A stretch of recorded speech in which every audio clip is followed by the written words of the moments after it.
De nombreuses choses effrayantes se tapissent dans l'obscurité. Lorsque vous vous tenez sur le pont d'un navire au beau milieu d'un océan sans limite et que vous regardez au loin dans la nuit, votre imagination commence à produire des images terrifiantes. Mais c'est bien pire lorsque l'horreur n'est pas cachée et que la peur se manifeste en plein jour sous les rayons d'un soleil éclatant, quand les vastes plaines enneigées et les énormes icebergs commencent à vous rendre fou. Une telle horreur est arrivée il y a plus de 170 ans aux membres de l'équipage de deux grands navires, l'Erebus et le Terror. Le 19 mai 1845, ces deux navires se sont lancés dans un grand voyage à travers les eaux arctiques afin d'ouvrir le passage du Nord-Ouest, une route entre les océans Atlantique et Pacifique, passant par les baies glacées du Canada. À ce moment, les deux navires étaient déjà devenus célèbres, après plusieurs expéditions réussies dans la région arctique. L'Erebus et le Terror étaient équipés de coques robustes, capables de résister à la pression des icebergs du pôle. Ces navires étaient les premiers de la marine royale britannique à être équipés de moteurs à vapeur. Avant leur dernière expédition, les ingénieurs ont recouvert les bateaux d'une couche supplémentaire de fer pour les rendre plus résistants à la glace. Beaucoup de livres et de charbon ont été chargés dans la cale. La chaudière principale et les cabines des marins étaient reliées par des conduites d'air spéciales. Tout le monde était certain qu'un iceberg ne percerait jamais le navire, et les réserves de carburant et de nourriture garantissaient que personne n'aurait faim.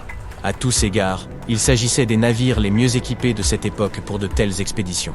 L'Erebus et le Terror ont quitté le port anglais de Greenheath avec 128 membres d'équipage. Le chef de toute l'expédition était Sir John Franklin. 3 mois plus tard, les navires étaient repérés dans la baie de Baffin, à l'est de l'entrée du passage. Et ce fut la dernière fois que des Européens les virent.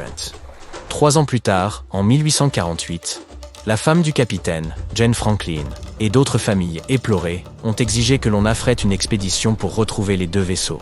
Les recherches se sont poursuivies pendant plusieurs années et n'ont rien révélé qui puisse dévoiler le secret de cette terrible expédition. Ils n'ont pas trouvé les navires, mais ont découvert d'étranges indices qui ont soulevé plus de questions que de réponses. Ainsi, la première chose suspecte était 3 tombes retrouvées sur l'île Beechay, laquelle se situe dans l'archipel arctique canadien. L'équipage avait établi un campement d'hiver sur le rivage de l'île. Et pour une raison quelconque, 3 des 129 personnes étaient décédées.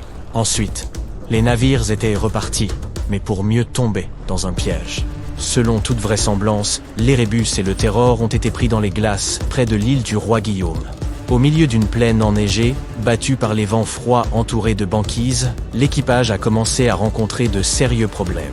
Selon une théorie, les conserves de nourriture contenues beaucoup de plomb, les marins auraient pu être empoisonnés par cela. Une autre hypothèse est qu'elles seraient tombées gravement malades. Apparemment, lorsque les réserves de nourriture ont été épuisées, l'équipage est parti à pied en quête de secours, mais s'est perdu dans les plaines enneigées. Une autre chose singulière était une note retrouvée sur la rive de l'île du Roi Guillaume, dans la poche de l'un des membres de l'équipage. Même aujourd'hui, personne ne peut comprendre le contenu de ce papier. La lettre contenait des mots incongrus et des phrases incohérentes comme « Navré, cher Tom, mais j'y plus guère » ou « On voudrait bien du grog pour se rincer le gosier ». De nombreux mots étaient écrits à l'envers, et certains étaient barbouillés. Peut-être que la note révèle un secret sur le sort de l'équipage, mais il est presque impossible de la déchiffrer. En outre, l'équipe de recherche a trouvé une autre note contenant des entrées plus intelligibles. L'une d'entre elles était datée de mai 1847. Elle disait que tout allait bien et que l'expédition se déroulait comme prévu. Une autre entrée datant de presque un an plus tard, en avril 1848, disait que les navires étaient pris dans la glace et que l'équipage les avait abandonnés. Les marins prévoyaient d'atteindre la rivière Back, dans les territoires du nord-ouest canadien. C'était leur dernière tentative d'en réchapper, qui, malheureusement, s'est soldée par un échec. Pendant plus de 150 ans, le sort des deux navires est resté un mystère. Mais en 2014, une équipée de chercheurs a retrouvé l'Erebus. L'épave du navire se trouvait juste au sud de l'île sous quelques mètres d'eau. 2 ans plus tard, une autre expédition a découvert le Terror au fond de la mer, au nord-ouest de l'Erebus. Toutefois, ces découvertes n'ont pas aidé à résoudre le mystère de l'expédition, mais n'ont fait que soulever nouvelles questions. Le Terror a été localisé à 100 km au sud de l'endroit où, selon la note, les navires avaient été abandonnés. L'Erebus se trouvait également ailleurs. Il est possible que les membres de l'équipage aient quitté le navire, consigné ce fait dans une note, mais soient ensuite revenus, et pour continuer de naviguer. Une autre version suggère que la glace en mouvement aurait pu déplacer les bateaux. Dans tous les cas, nous ne saurons pas ce qui est arrivé à l'expédition. Certains associent cette tragédie à des forces surnaturelles. Cette version est abondamment développée dans des séries télévisées, basées sur ces événements tragiques. Mais très probablement, les marins se sont retrouvés prisonniers de glace dont ils ne pouvaient s'échapper.